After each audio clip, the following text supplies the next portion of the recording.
Voilà, que Dieu soit glorifié. Amen. Bien de ce que Dieu nous permet dans sa grâce et dans sa bonté, qu'on puisse être réunis en son nom. Amen. Parce que si nous sommes là, c'est encore la manifestation de la grâce de Dieu. Amen. Ce n'est pas de la volonté de l'homme. Plus que ça, c'est de la volonté de Dieu. Parce que la Bible dira que nul ne vient au Fils si ce n'est le Père qui l'attire. Amen. Et c'est une réalité, la Bible dit la vérité. Et nous confessons que la Bible est la vérité. Nous proclamons qu'il n'y a pas d'autre vérité, et bien que la parole de Dieu. Amen. Écoutez, des fois, vous savez, je ne suis pas quelqu'un qui sait très bien m'exprimer. J'essaierai par la grâce de Dieu d'exprimer tout simplement ce que Dieu a mis dans mon cœur. Des fois, il y a des messages qui sont plus difficiles à dire que d'autres. Mais écoutez, ce qui est important, je crois que ici, ce qui est important, c'est d'entendre ce que Dieu veut nous dire. Amen. Et pas autre chose. Le but, c'est d'entendre sa voix, lui, et non pas celle d'un homme. Amen. Que Dieu soit glorifié. Et on va lire dans 2 Timothée chapitre 4 au verset 3.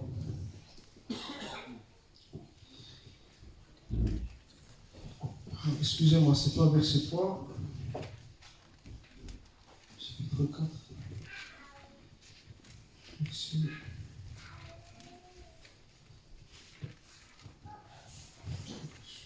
Si, désolé.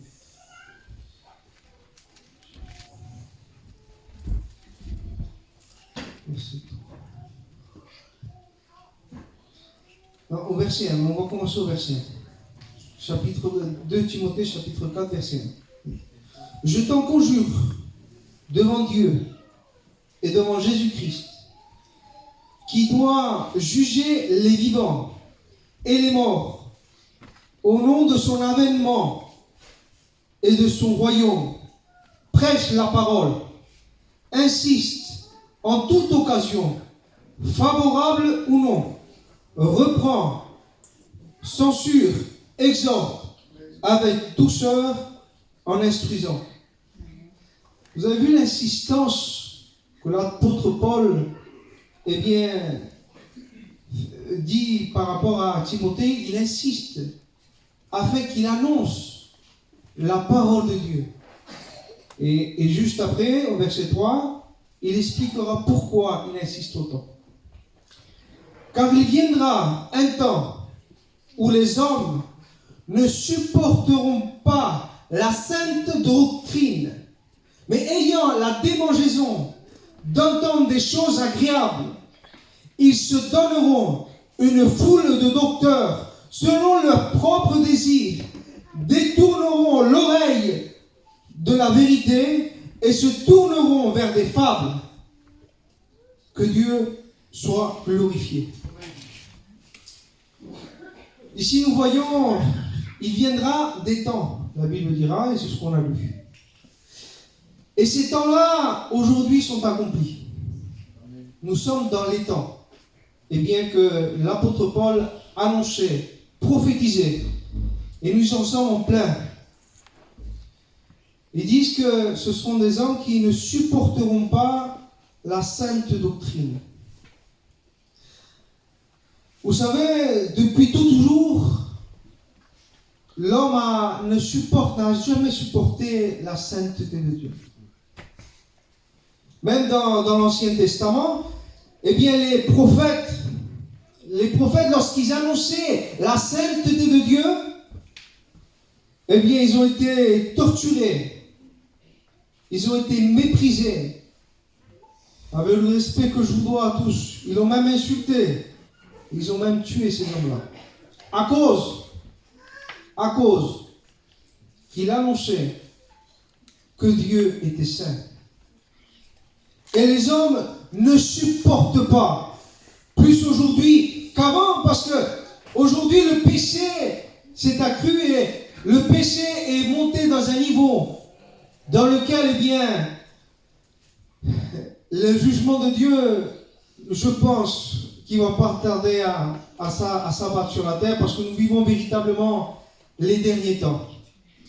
Parce qu'aujourd'hui, on n'a plus rien à attendre pour que Jésus revienne.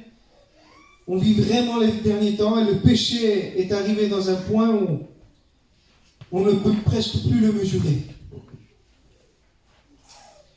Jésus dira lui-même de Jérusalem, il dit Jérusalem qui tue les prophètes. Parce que ceux qui tuaient les prophètes en général, c'était les personnes, c'était les religieux. C'était ceux qui connaissaient la parole de Dieu. C'était des hommes qui étaient considérés même du peuple. C'était des hommes qui avaient un certain statut même. Et c'était des personnes qui croyaient en Dieu. Mais malgré dans tous les temps, que ce soit dans l'Ancien Testament, que ce soit dans le Nouveau Testament, toujours, en général, ça a été les pharisiens, les hommes religieux qui sont combattus contre la vérité. Et la Bible dira, ils auront la démangeaison d'entendre les choses agréables. C'est les temps qu'on vit. Vous savez, lorsque on a une piqûre de moustique, ça nous pique et ça nous démange de vouloir nous gratter. Et lorsque ça nous gratte, on se gratte, ça nous soulage. Mais vous savez, force à force de se gratter, ça fait une plaie qui peut s'infecter. Et c'est ce qui est dangereux lorsqu'on veut tellement écouter des choses agréables et qu'on s'éloigne de la vérité. Il dira, ils détourneront l'oreille de la vérité. Ils ne veulent plus écouter la vérité. Ils veulent écouter uniquement des choses agréables. Et c'est les temps qu'on vit aujourd'hui. Les gens veulent entendre des choses agréables et détournent l'oreille de la vérité. La Bible dira que la lumière est venue parmi les hommes, c'est-à-dire Jésus. Mais les ténèbres ont préféré la lumière. Les ténèbres n'ont pas accepté la lumière parce que leurs œuvres étaient mauvaises. On ne supporte pas la sainteté de Dieu. On ne supporte pas la parole de Dieu telle qu'elle est. Malheureusement, on a la démangeaison dans les temps qu'on vit d'entendre des choses agréables. Il dira qu'ils se donneront une foule de docteurs. Plus que jamais aujourd'hui avec Internet, on peut écouter qui on veut. On peut se dire, celui-là il me plaît, celui-là il me plaît pas. Celui-là, quand il parle de ces choses-là, ça me plaît. Mais quand il parle de l'autre chose, ça me plaît pas. Alors je vais écouter l'autre. Et ainsi de suite, et on se fait un évangile un peu à notre image. On fait un évangile à notre image et c'est ce qui est dangereux plus que jamais. Qu'on ne puisse pas se faire un évangile à notre image. Qu'on puisse plutôt écouter l'évangile tel qu'il est.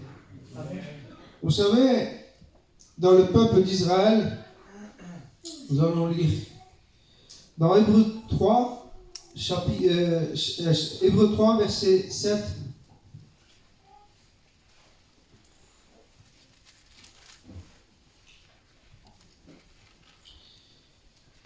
Verset 7. C'est pourquoi, parce qu'il parle du peuple d'Israël qui était dans le désert. C'est pourquoi, selon ce que dit le Saint-Esprit, aujourd'hui, si tu entends sa voix, n'endurcis pas vos cœurs comme lors de la révolte.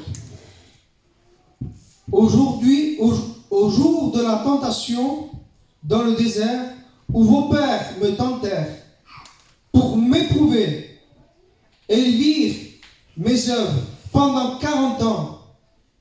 Aussi je fus irrité contre cette génération. Et je dis, ils ont toujours un cœur qui s'égare. Ils n'ont pas connu mes voies. Je jurai donc dans ma colère, ils n'entreront pas dans mon repos. Prenez garde, frères, que quelqu'un de vous n'ait un cœur mauvais et incrédule au point de se détourner du Dieu vivant. Écoutez, ce peuple-là avait expérimenté quelque chose de très grand.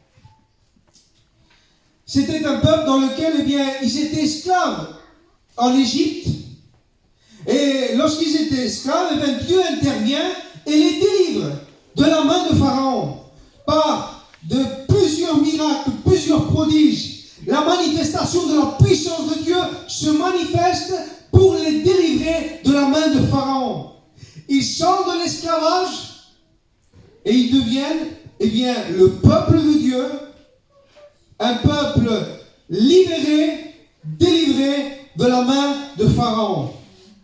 Et ces personnes-là, c'était les Juifs et les Hébreux.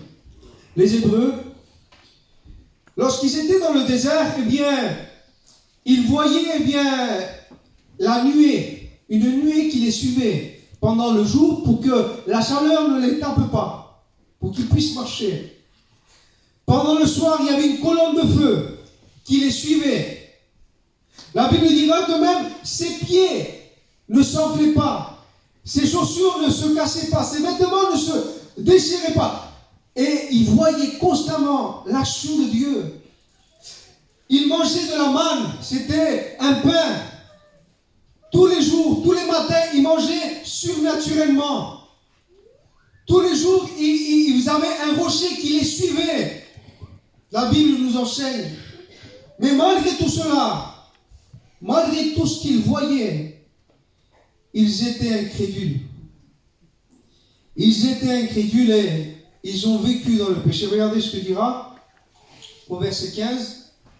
Aujourd'hui, si vous entendez sa voix, n'endurcissez pas vos cœurs comme lors de la révolte. Il dit, qui furent en effet ceux qui se révoltèrent après avoir entendu la voix, sinon ceux qui étaient sortis d'Égypte sous la conduite de Moïse. De plus, ils avaient un serviteur de Dieu qui s'appelait Moïse, qui, la Bible dit, était fidèle dans toute la maison de Dieu. Un homme de Dieu particulier qui parlait de bouche avec Dieu, mais il trouvait toujours encore le moyen de se plaindre.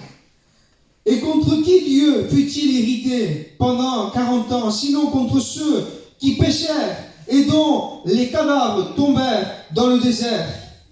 Et à qui jura-t-il qu'il n'entrait pas dans son repos, sinon à ceux qui avaient désobéi? Aussi, voyons-nous, qui ne purent y rentrer à cause de leur incrédulité. C'était des personnes qui, malgré que Dieu leur avait promis le pays promis, Dieu lui avait donné plein de promesses, c'était quand même des personnes qui trouvaient toujours à se plaindre, de dire, mais Dieu n'est pas suffisant, mais Dieu ceci, cela, et ils se plaignaient de Dieu. Et vous savez, lorsque la parole de Dieu, lorsque Dieu ne nous suffit pas, eh bien, on cherche d'autres choses. Parce que ces personnes-là, la Bible dira, on le verra, mais ils ont aimé la puissance de Dieu. Ce sont des hommes qui ont aimé voir la puissance de Dieu, mais ils n'ont pas accepté la sainteté de Dieu. Parce que ces hommes-là, parce que vous savez, Dieu, il est tout entier. Et on ne peut pas retrancher une personne, comment vous dire, si on parle humainement, chaque personne a des qualités, a des défauts. Mais la personne constitue, cette personne-là constitue ses qualités et ses défauts. Et on ne peut pas dire, je prends que les bons côtés et je laisse les mauvais et les défauts. Si la personne est tout entière, on doit l'accepter tel qu'il est et c'est tout. Et mais Dieu n'a pas de défaut en soi. Lui, il est parfait. Mais l'homme ne supporte pas sa sainteté. Alors, le peuple d'Israël aimait la puissance de Dieu, le Dieu tout-puissant qui libère, ce Dieu tout-puissant qui a détruit le Pharaon et toutes ses gardes. Il aimait ce Dieu-là, mais il n'aimait pas le Dieu saint. Alors, qu'est-ce qu'ils ont fait? Regardez ce que j'ai écrit. Lorsque Dieu et sa parole nous dérangent, on cherche à faire un Dieu à notre image. Et on veut mettre Dieu dans les lieux où il n'est pas, comme Israël l'a fait, je me suis dit. Et on va le lire dans le livre d'Exode, chapitre 32. et verset 1. Le peuple voyant que Moïse tardait à descendre de la montagne, s'assembla autour d'Aaron et lui dit, allons, faisons-nous un Dieu qui marche devant nous, car ce Moïse, cet homme qui nous a fait sortir du pays d'Égypte, nous ne savons ce qu'il est devenu. Ça représente aussi les derniers temps, la venue de Jésus, comme si ça parle aux chrétiens dans le sens que il semblerait que Jésus tarde, alors il se passe quelque chose et nous allons voir. Aaron leur dit, ôtez les anneaux d'or qui sont aux oreilles de vos femmes et de vos fils et de vos filles, apportez-les-moi, et tous ôtèrent les anneaux d'or qui étaient à leurs oreilles, et un peu plus loin, il dit qu'il leur fit un veau, il fit un veau en métal fondu. Et il leur dit, Israël, voici ton Dieu qui t'a fait sortir du pays d'Égypte. Lorsque Aaron vit cela, il bâtit un autel devant lui et il s'écria, demain il y aura fête en l'honneur de l'Éternel. Mais vous avez vu? Ils ont fait un veau d'or. Mais qu'est-ce qu'ils disent? Il y aura fête en l'honneur de l'Éternel. Le veau d'or ne représentait pas un autre Dieu en soi. Le veau d'or, c'était le Dieu qui les avait fait sortir du pays d'Égypte. Mais ils l'ont fait à leur image. Et combien de personnes aujourd'hui veulent un Dieu à leur image, selon leur convenance? On sépare le Dieu saint et on garde le Dieu puissant. On garde le Dieu d'amour, le Dieu de compassion, celui, le bon conseiller. Et on garde que ces bonnes choses, malgré que toutes les autres sont meilleures aussi, sont tout autant bonnes. Mais la sainteté de Dieu nous dérange tellement qu'on dit, je veux Dieu, mais pas cette partie-là. Et c'est ce que Israël a fait, malheureusement. Ils ont séparé Dieu de ce qu'il est lui-même. Et jusqu'à même, ils sont y allés même jusqu'à soudoyer Aaron, le serviteur de Dieu. Vous savez ce que ça veut dire soudoyer? Je l'ai écrit. Définition, soudoyer. Payer quelqu'un pour s'assurer sa complicité d'une manière immorale.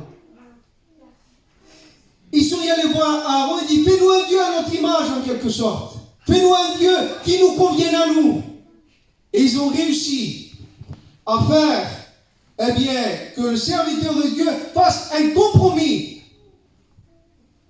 Que Dieu nous garde, nous les serviteurs de Dieu, d'avoir agi comme Aaron, que nous soyons plutôt comme Michée. Parce que Michée, il y avait deux rois. Le roi d'Israël et le roi de Juda. Et le roi d'Israël a fait venir 400 prophètes. Et ces 400 prophètes annonçaient ce que le roi voulait entendre. Mais Michée, lorsqu'il est venu, il n'a pas dit ce que le roi voulait entendre, malgré qu'il lui a dit, fais comme tous les autres et tu seras tranquille. Mais Michée a dit non, je dirai ce que l'Éternel m'a dit.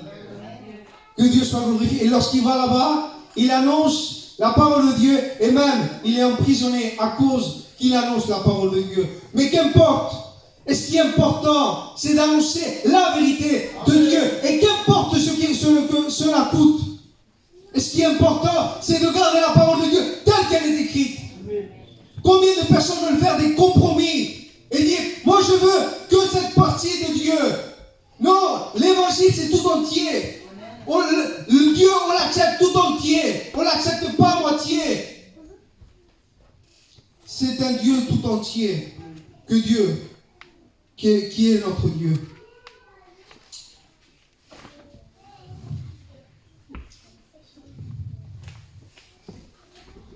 Que Dieu soit glorifié. Il faut une fête en l'honneur de l'Éternel. Et vous savez, ils ont essayé de mettre, Dieu dans leurs fêtes. Dans une vie religieuse de divertissement. Comme si Dieu était en accord avec leurs fêtes. Malheureusement, Dieu n'était pas dans leurs fêtes. Au contraire, la colère de Dieu s'était révélée contre ces personnes-là. Parce que plus tard, eh bien, la colère de Dieu s'abat sur eux et plusieurs d'entre eux meurent.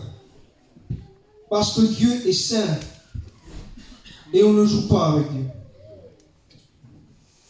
Ils veulent un Dieu à leur image. Ils veulent un Dieu à leur image. Aujourd'hui, les gens, eh bien, ils aiment bien écouter. C'est les temps qu'on vit, malheureusement. Les gens, aujourd'hui, veulent des réunions de sensations. Et presque. Ils ne le disent pas, mais presque. Tant pis si Dieu n'est pas là. Tant qu'il y a de l'émotion. Et d'autres croient que l'émotion, malheureusement, c'est l'onction. C'est pas ce que la Bible dit. Oh, je ne suis pas contre les manifestations de la puissance de Dieu, où il y a des personnes des fois qui pleurent. Je suis pour. Il y a l'action de Dieu dans les émotions, des manifestations de Dieu. Bien, des fois, bien sûr qu'on pleure, qu'on se réjouit. C'est vrai, mais ce n'est pas que cela. La Bible le dira de toute façon. Même David, le roi David, lorsque le tabernacle et revient de nouveau dans le peuple d'Israël, il y a eu comme une fête qui s'installe, mais ils font porter le tabernacle à la façon des Philistins, c'est-à-dire sur des bœufs. Et ils montent dessus. Mais qu'est-ce qui se passe?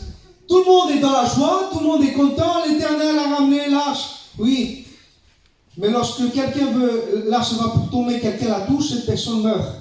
Vous savez pourquoi? Parce que Dieu n'était pas en accord avec la façon de faire. Vous savez, écoutez, une fois on cherche des méthodes différentes. On veut essayer d'apporter un évangile différent. Parce que l'évangile tel qu'il est écrit n'est pas suffisant. Il semblerait, ou plutôt, il ne convient pas à certaines personnes. L'évangile, on le maquille pas comme nous on veut. C'est la parole de Dieu qui prime avant toute chose. C'est elle qui nous dit si c'est bien ou c'est pas bien. C'est pas des émotions, des sentiments qu'on se laisse transporter.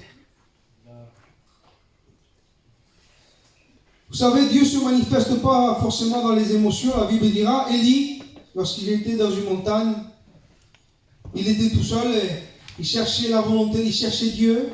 Et lorsqu'il cherchait Dieu, d'un coup, il y a un tremblement de terre, une tempête, et bien des éléments qui se manifestent. Et la Bible dira, au son,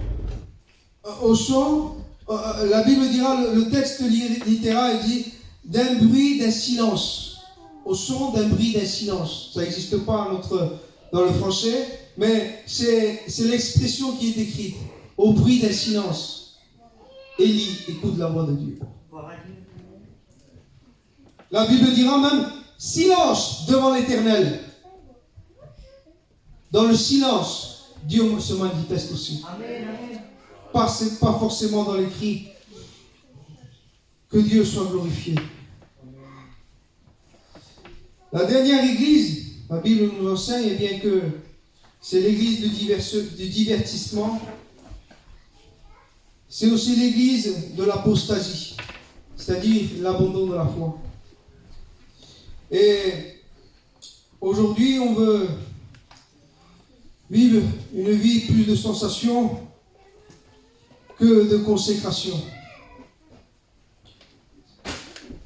Vous savez, plus de personnes veulent plus expérimenter des visions, quelque chose de nouveau.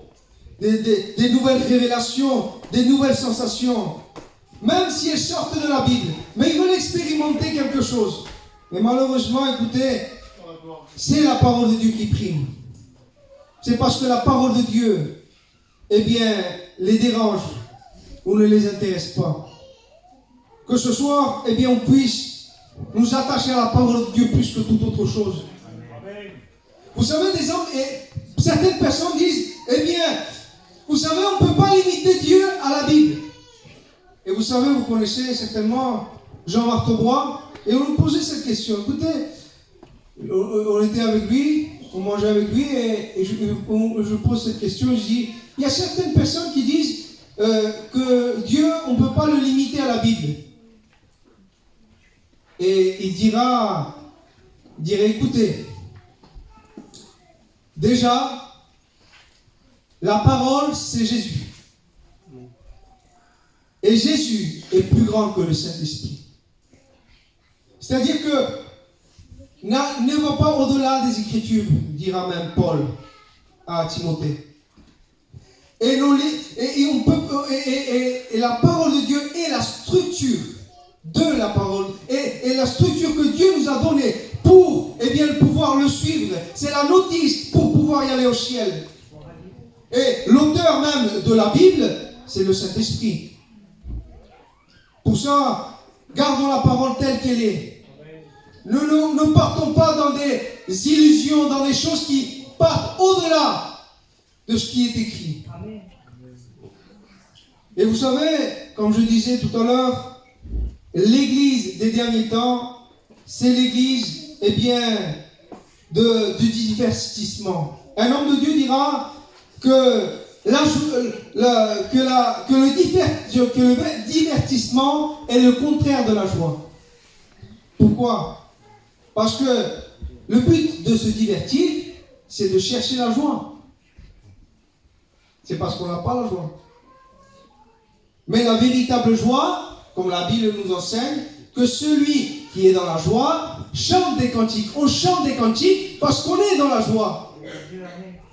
Et le monde d'aujourd'hui cherche à se divertir, cherche à chercher de nouvelles choses, de nouvelles façons, des nouvelles méthodes pour vivre l'évangile. Mais l'évangile se vit par rapport à ce qui est écrit et pas chercher des nouvelles choses, des nouvelles révélations, des nouvelles sensations. La Bible est claire. Amen. Est-ce que Dieu n'aurait pas été capable d'écrire tout ce qu'il fallait?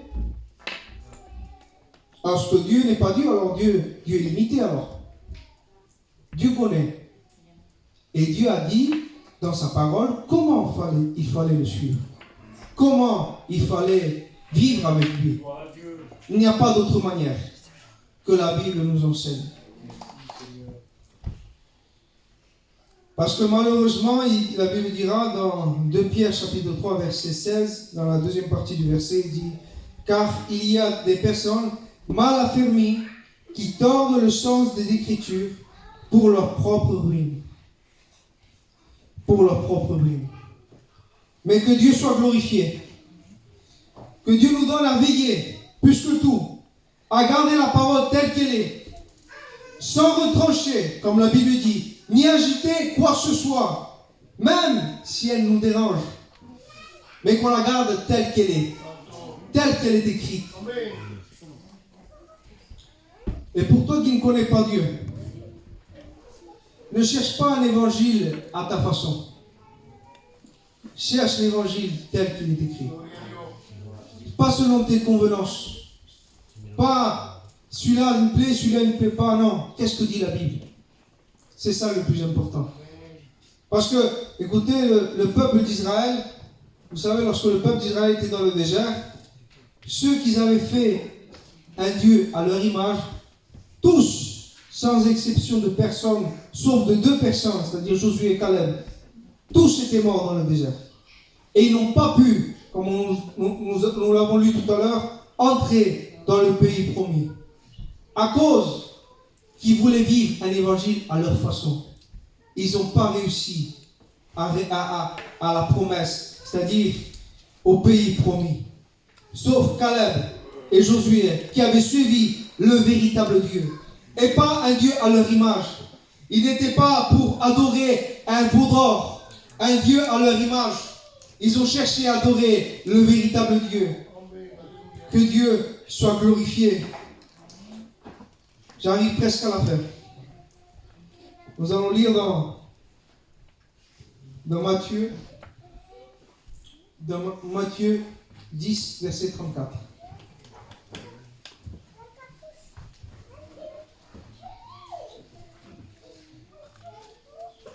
Alléluia. Regardez ce que dit la Bible. Quelles sont les conditions pour suivre Dieu? Ne croyez pas que je sois venu apporter la paix sur la terre. Je ne suis pas venu apporter la paix, mais l'épée. Ce que veut dire la parole de Dieu. Car je suis venu mettre la division entre l'homme et son père, entre la fille et sa mère, entre la belle-fille et sa belle-mère. Et l'homme aura pour ennemi les gens de sa maison. Celui qui aime son père ou sa mère plus que moi n'est pas digne de moi. Et celui qui aime son fils ou sa fille plus que moi n'est pas digne de moi. Celui qui ne prend pas sa croix et ne me suit pas n'est pas digne de moi. Celui qui conservera sa vie la perdra, et celui qui perdra sa vie à cause de moi la retrouvera. Écoutez, pour vivre avec Dieu, cela nous coûte, qu'importe le prix, qu'importe le prix. La vie avec Dieu nous appelle à renoncer. Même si on doit ne plus être ami avec certaines personnes, tant pis. Le but, c'est de garder la parole de Dieu telle qu'elle est. Parce que, écoutez, non simplement c'est un bien pour nous, mais c'est un bien aussi pour les personnes qui sont autour de nous. Parce que les personnes qui sont autour de nous ne pourront pas dire, lui, c'est pas un chrétien. Écoutez, moi je suis passé par une situation dans laquelle, eh bien, j'ai dû faire un choix où les gens de ma famille étaient contre moi. Ils ne me parlaient plus. Et moi, sans m'attendre, je suis allé même dans certaines maisons et ils m'ont dit, sors de chez moi. Écoutez, c'était difficile. Mais pour le nom de Jésus, il n'y a rien de plus beau. Parce qu'avec le temps, cette personne, lorsqu'elle a eu besoin de Dieu, elle est venue me voir et m'a parlé de Dieu. Vous savez, l'évangile, qu'importe le prix, cela nous coûtera. Mais la vie avec Dieu n'est pas forcément rose, mais elle est belle. La vie avec Dieu, c'est plus que des émotions, c'est une réalité. Amen. De relation avec son Créateur. Le but, c'est de l'aimer, de le rencontrer, de se réjouir de sa présence. Mais cela peut nous coûter même de ne plus parler à certaines personnes. Certaines personnes plutôt ne voudraient plus nous parler à cause de l'évangile. Certaines personnes même ont accepté de mourir au nom de Jésus. C'est une réalité. L'évangile, c'est pas quelque chose où tout est rose, mais à combien cela est grand, cela est puissant. L'évangile, c'est merveilleux de vivre avec Jésus. Il est celui qui nous a donné cet accès de pouvoir un jour le contempler. Quelle grâce que Dieu nous fait.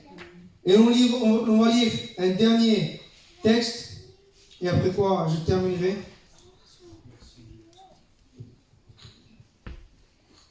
Dans Josué, chapitre 1, verset 7. Que Dieu soit glorifié. Fortifie-toi seulement et aie bon courage en agissant fidèlement selon toute la loi que Moïse, mon serviteur, t'a prescrit, et ne t'en détourne ni à droite ni à gauche, afin de réussir dans tout ce que tu entreprendras. Que ce livre de la loi ne s'éloigne point de ta bouche, médite-le jour et nuit pour agir fidèlement selon tout ce qui est écrit. Car c'est alors que tu auras du succès dans tes entreprises. C'est alors que tu réussiras. Ne t'ai-je pas donné cet ordre? Fortifie-toi et prends courage. Ne t'effraie point, ne t'épouvante point, car l'Éternel, ton Dieu, est avec toi dans tout ce que tu entreprendras. Amen. Que Dieu soit glorifié. C'est ça notre assurance. Que malgré qu'il y ait des vents contraires, des choses qui voudraient nous arrêter, mais tant que nous sommes dans la volonté de Dieu, Dieu est avec nous. Et Dieu nous donne la victoire dans toutes les situations. Gardons la parole telle qu'elle est, quoi qu'il en coûte, afin de glorifier son nom, afin de pouvoir un jour le voir, et afin aussi que les gens de nos familles autour de nous puissent le rencontrer à travers le témoignage qu'on rendra du Dieu vivant et vrai.